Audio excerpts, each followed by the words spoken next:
Good evening and welcome to Tucker Carlson Tonight. In just 2 days, newly selected White House Press Secretary Sean Spicer will travel west to speak at the University of Chicago, one of this nation's most prestigious and expensive colleges. He's coming at the invitation of longtime Obama aide David Axelrod. The topic, of course, is politics and the presidential campaign.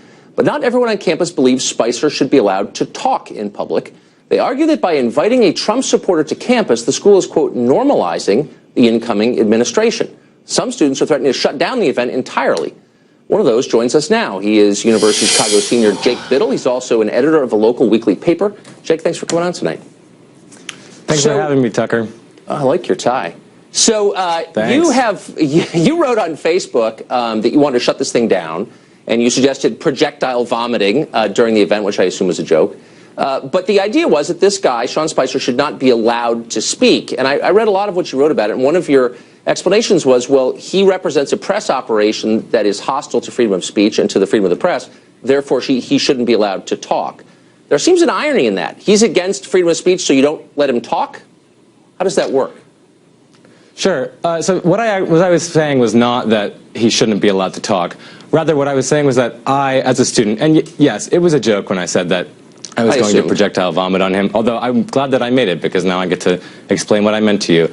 So what I meant was that I, as a student, and my peers should be allowed to respond to his presence on my campus in ways that aren't just civil or decorous and don't involve just sort of standing up after the event and asking him a question. Although I never said he should be disinvited, and I never said he shouldn't be allowed to talk.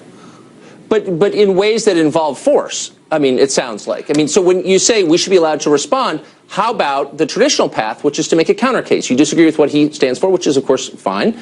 And you say, this is what I stand for, and may the best man win. You don't believe in that, it seems like.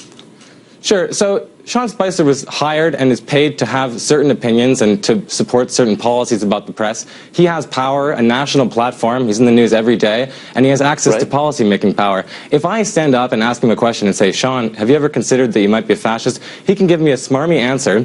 It lasts 20 seconds, and I don't get a follow-up, and then what do? I'm saying I would like to raise visibility and voice my frustrations with this person in ways that aren't sort of going to die after 20 seconds, and he gives me, sort of a non-answer.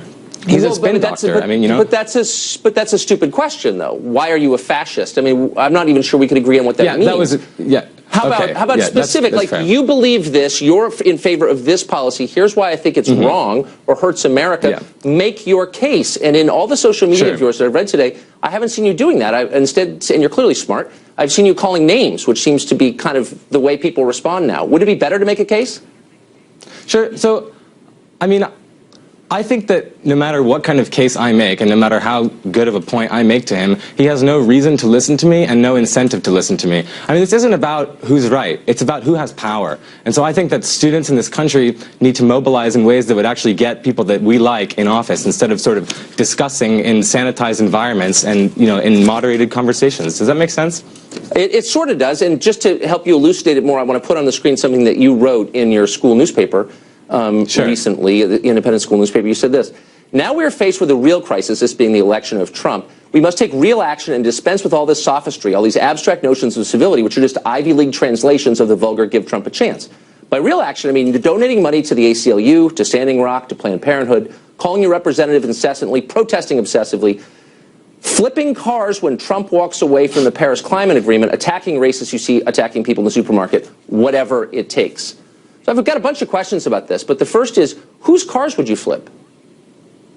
I don't know yet. I mean, it depends on whether or not he walks away from the Paris Climate Accords. I mean, I think that if you dwell on the sort of more exaggerated or hyperbolic parts of this article, which is, after all, just an article, you're not going to get a chance to actually ask me what I think political action constitutes. I mean, all that this is meant to express, Tucker, is that... Wait a second. You were just explaining what it... I mean, first of all, let me say, having read things you've written going back to, high school, because you've written a lot, you're a pretty articulate person with a precise command of the language, and presumably in an article this long, you could explain exactly what that action, what form it would take. And in this case, you said it takes flipping cars over. And my point is, someone paid for those cars. Like, those aren't your cars. And to destroy other people's property to make your political point isn't really a valid path, is it? Well, first of all, they flipped cars when the Cubs won. But secondly, Tucker, I mean, so I think that Yeah, it's an article, and I exaggerated. But I mean, I'm trying to explain now what I think I actually mean by political action that doesn't consist in sort of sanitized or moderated Q&A sessions or bipartisan roundtables at the Institute of Politics. And I think that you want to say that this way of engaging in politics is sort of a young, petulant thing among closed-minded liberals. But really, the sort of ancestry of this kind of action is the Tea Party. I mean, they staged massive demonstrations, they called their representatives incessantly, and they got people that they wanted in office through a grassroots mobilization. I mean, there was big money involved, but frankly, there was a lot of political participation in that. And so I don't think that it's fair to say that what I'm doing is sort of catastrophic or intolerant, when really what I'm trying to argue is that young people need to be politically mobilized in ways that don't just involve talking and asking questions and going back and forth. And like knowing things. So like, what about the Paris climate agreement do you like so much? So if America were not to participate in this climate accord, carbon levels would rise so much in the world that it would sort of put us past the point where we can bring it back down in a safe or efficient way. That suggests you know nothing about it. But let me just ask you this. Don't you think... Just because I don't have the numbers on it doesn't mean I don't know anything about it. I'm saying, look, if you're going to... Here's my point, is that you're the editor of a weekly paper. People listen to you, and rather than explain, here's why you ought to support the Paris climate agreement, your position is, if you don't believe everything I think I believe, even if I have no details, then I'm going to flip your car over. I'm going to vomit on you. Do you know what I mean? I'm going to commit an act of violence. I'm going to beat you up in a supermarket. That's not really debate. That's something dumber, no? Tucker, how could I possibly make the case to the Trump administration that he ought not to walk away from the Paris Climate Accords? I don't know by knowing what it is. That might help, but don't you think? What about how could I possibly make a point in a way that would make him want to listen to me? I mean, it's not about sort of who can make better points, and this guy has a platform. He has control of the country and can do whatever he wants, no matter what he wants. It's not about whether I can convince him and his administration that it's wrong. It's about whether I can make sure that he feels enough pressure that he won't do it and doom the future of our planet. So what you're articulating isn't politics, it's nihilism. You're saying that none of this matters. No, Tucker, it's all that's kabuki, absolutely wrong. And whoever has the gun is the guy in charge. That's basically what you're saying. Tucker, no, that's exactly what I'm not saying. I'm saying that I have convictions, and I would like to express them on terms that are not set by my opponent. Do you understand what I mean? Right. Well, I think we can all agree on these terms.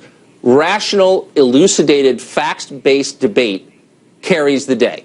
And if you don't agree with that, and if you think vandalism carries the day, then we can't really have a conversation because we're just starting from places that are so different that it's not even worth it, right? Right. So you want to say that I won't hear the other side out and I won't participate in a rational debate. But the question is, how could I possibly participate in a rational debate with someone who literally controls the country? I mean, think about this for a second. No, yes, I'm not I sure agree vomiting on him is going to be the answer to that. Well, that might diminish you established this segment by telling me that was a joke, and I agreed with you. So I don't know why we're proceeding. Because I think, look, I'm almost out of time. Let me just say this last thing. I think you're smart. You probably have valid points of view. Maybe I disagree with them.